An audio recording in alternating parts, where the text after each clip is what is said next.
దేశవ్యాప్తంగా గిగ్ వర్కర్లు సమ్మెలో పాల్గొననున్నారు. మధ్యాహ్నం 2 గంటల నుంచి 5 గంటలకు బంద్ నిర్వహించుకున్నారు. స్విగ్గీ, జొమాటో, బ్లింకిట్, అమెజాన్, ఫ్లిప్కార్ట్, జెప్టో కార్మికులు సమ్మెలో పాల్గొననున్నారు. సరైన వేతనం, ప్రమాద బీమా, ఛార్జీల తగ్గింపు, 10 నిమిషాల డెలివరీ విధానాన్ని రద్దు చేయాలని డిమాండ్ చేస్తున్నారు. న్యూ ఇయర్ వేడుకలపై గిగ్ వర్కర్ల సమ్మె ప్రభావం చూపనుంది.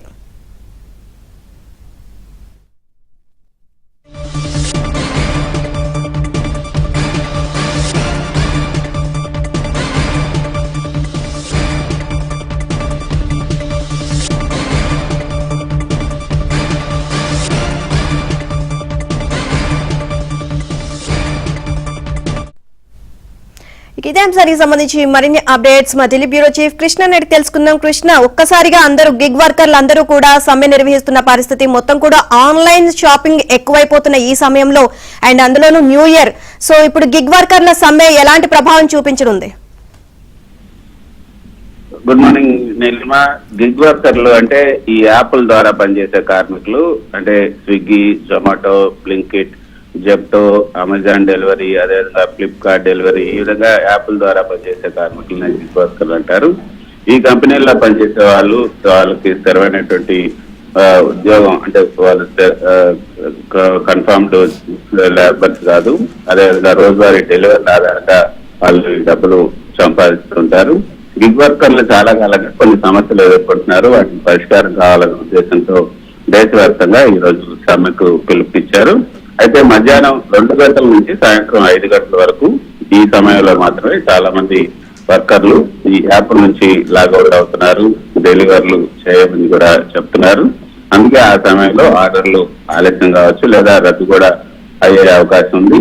అయితే ఈ సమ్మె వల్ల ముఖ్యంగా ప్రభావితం అయ్యే ఈ ఫుడ్ డెలివరీ, స్విగ్గీ, జొమాటో, అదేవిధంగా grocery delivery, Blinkit, Zepto, Amazon, Flipkart, online shopping delivery అయినటువంటి అమెజాన్, ఫ్లిప్కార్ట్, ఇవన్నీ కూడా కొంత ప్రభావితం అయ్యే అవకాశం ఉంది. అయితే అన్ని ప్రాంతాల్లో ఒకేలా దీని ప్రభావం ఉండకపోవచ్చు. కొంతమంది వర్కర్లు అయితే పనిచేయొచ్చు, కొంతమంది సమ్మెలో పాల్గొంటున్నారు. అయితే ఈ గిగ్ వర్కర్ల ప్రధానమైనటువంటి డిమాండ్లు కనుక మనం చూస్తే, వాళ్ళకి సరైనటువంటి వేతనం కావాలి, ప్రతి డెలివరీకి న్యాయమైనటువంటి చెల్లింపు ఇవ్వాలి, ఇంధనం ఖర్చులు, అదేవిధంగా మెయింటైన్ ఖర్చులు ఇవన్నీ పెరిగినా కూడా చెల్లింపులు మాత్రం తగ్గుతున్నాయి. నెలకి కనీస వేతనం 24,000 రూపాయలు తగ్గకుండా ఇవ్వాలి అన్నది వాళ్ళ ప్రధానమైన డిమాండ్. అదేవిధంగా ప్రమాద బీమా, ఆరోగ్య భద్రత, ఈ రోడ్డు ప్రమాదాలు జరిగినప్పుడు బీమా కవరేజ్ ఉండాలి, ఆసుపత్రి ఖర్చులు కూడా కంపెనీగా భరించాలి. మరో ముఖ్యమైనటువంటి విషయం, మనం 10 నిమిషాల డెలివరీ విధానాన్ని రద్దు చేయాలని కూడా వీళ్ళు డిమాండ్ చేస్తున్నారు. చాలా వేగంగా డెలివరీ చేయాలనే ఒత్తిడి వల్ల ప్రమాదాలు పెరుగుతున్నాయన్నది ఈ యొక్క వర్కర్ల వాదన. ప్రాణాలకే ముప్పు అని కూడా వాళ్ళు వాపోతున్నారు. అంతేకాకుండా ఏదైతే ఈ యొక్క కస్టమర్స్ ఏదైనా చిన్న చిన్న కారణాలతో ఏదైనా కంప్లైంట్లు పెడితే ఆ చిన్న కారణాలతోనే యాప్ అకౌంట్ బ్లాక్ చేస్తున్నారని కూడా ఆరోపిస్తున్నారు. ముందుగా వివరణ కూడా తీసుకోకుండా యాప్ బ్లాక్ చేస్తున్నారు. మరొక ప్రభుత్వ గుర్తింపు కూడా కావాలని గిగ్ వర్కర్లు కోరుతున్నారు.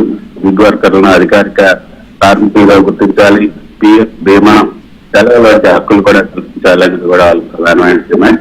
ఇక ఈ రోజు ఫుడ్ ఆర్డర్లు ఎక్కువగా ఉంటాయి, డిసెంబర్ 31 కాబట్టి పార్టీలు, సెలబ్రేషన్స్ ఉంటాయి.